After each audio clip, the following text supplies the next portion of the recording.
Hey guys, welcome back to my series on the Tavistock Institute. So in part 2, I named a few American institutions that were created and still controlled by the Tavistock Institute. But before moving on to part 3 of this series, I wanted to elaborate more on a few of these think tanks that have brainwashed so many of us. It's vital that we understand just how these narratives are created that cause such chaos, division, and civil unrest amongst the American populace, thus accelerating their control over us and our freedoms. It's not until we wake up to the fact that most, if not all, significant world events are manufactured by these organizations will we finally be able to take our power back. Until then, they will continue to create chaotic events and salacious headlines to keep you traumatized, thus easily controlled.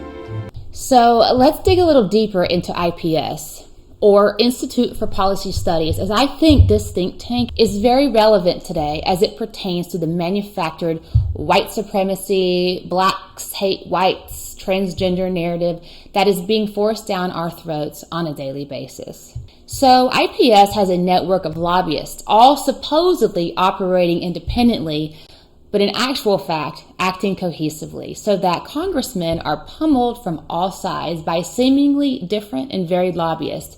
In this way, IPS was and is still able to successfully sway individual representatives and senators to vote for the trend or the way things are headed.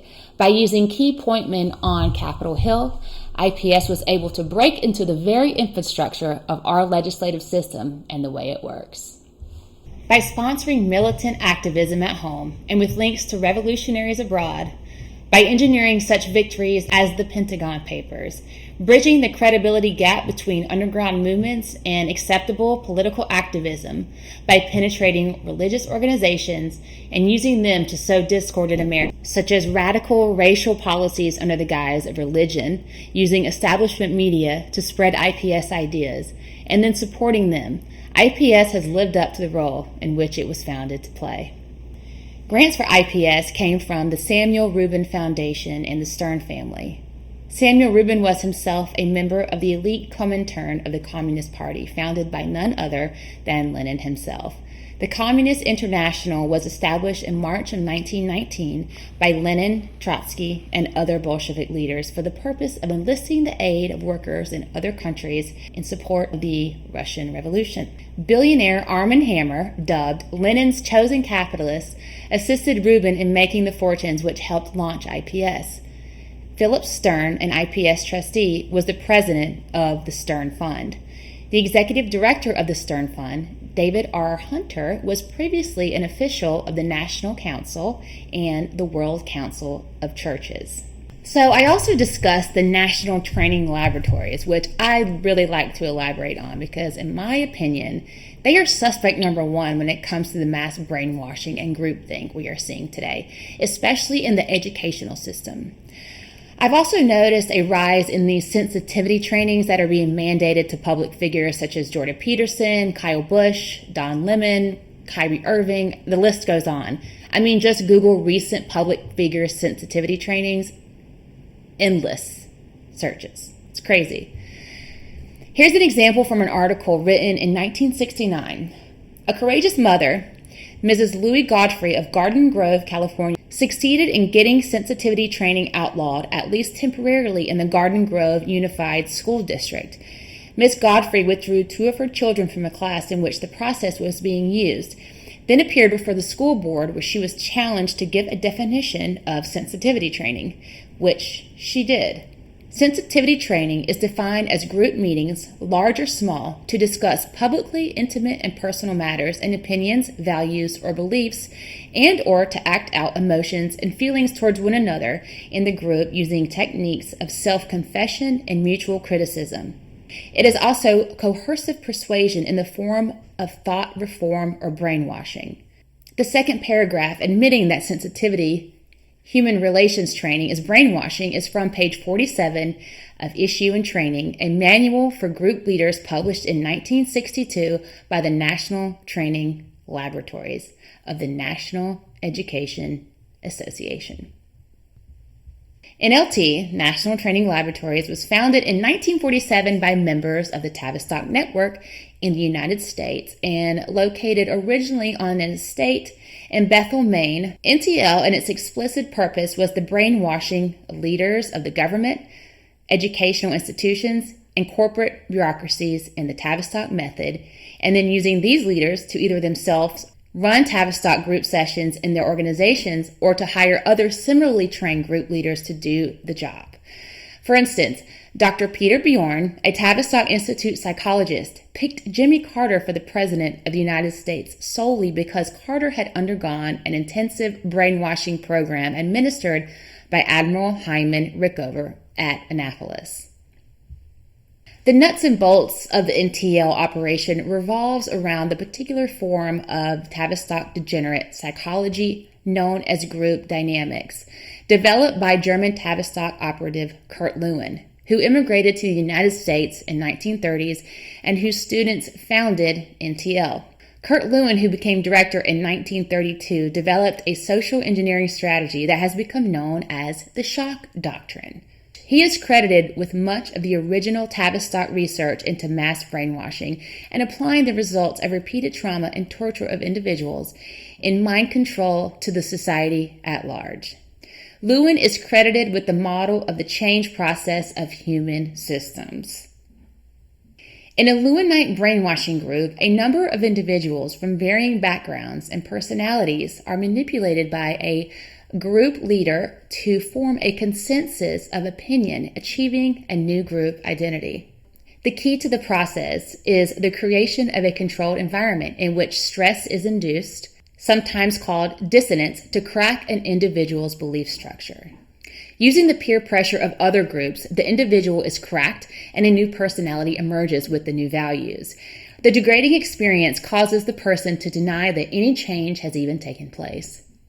In that way, an individual is brainwashed without the victim knowing what has taken place. This method is the same with some minor modifications used in so-called sensitivity groups or T groups, or the more extreme rock, drug, sex counterculture, touchy-feely groups, such as the kind popularized from the 1960s onward by the Esalen Institute, which was set up with the help of NTL. What is Esalen, you may ask? Esalen is the birthplace of the human potential movement.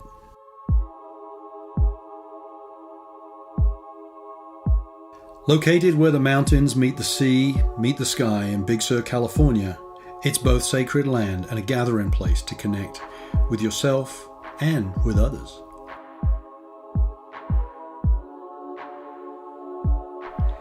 In a time when many of us feel disconnected and separated from nature, from community, and even from our own bodies, Esalen invites us to reconnect. Our mind, our body, and our spirit. And when we can reconnect, we begin asking the larger questions. What is possible beyond our limiting beliefs?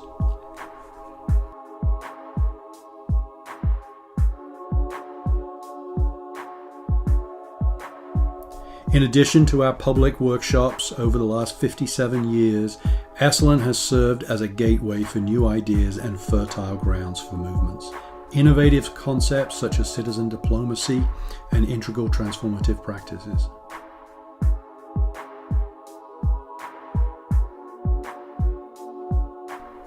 What is Esalen?